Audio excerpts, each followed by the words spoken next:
कराची का रुख करते हैं। महकमा तालीम सिंध का घोस्ट असातिज़ा के खिलाफ बड़ा एक्शन। महकमे ने अकाउंटेंट जनरल सिंध को तनख्वाहें रोकने के लिए खत लिख दिया है। एहसन चांडी हमारे साथ मौजूद हैं। एहसन, क्या डिटेल्स हैं?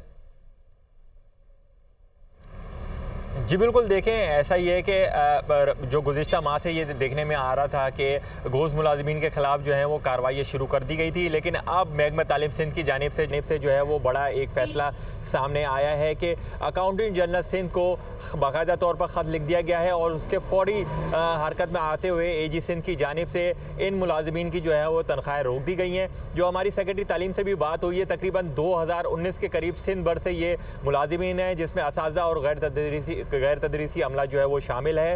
उन्होंने कहा है कि ये पहले मरहले में इनकी तनख्वाहें रोकी गई हैं, दूसरे मरहले में जो है इनको नौकरियों से फारिग कर दिया जाएगा।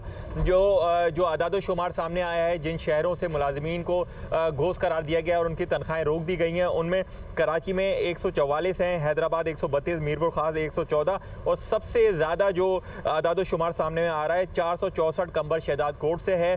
जैकबाबाद इसी तरीके से 190, शिकारपुर 128, लाड़काना 155 और नौशहर फ़िरोज़ जो है वो 90 जो है वो असातिज़ा इसमें शामिल है, जिनकी तनख्वाहें रोक दी गई हैं। अब दूसरे मरहले में सेक्रेटरी तालीम के मुताबिक इनको नौकरी से फारिग कर दिया जाएगा। ठीक है, बहुत शुक्रिया आपका एहसन।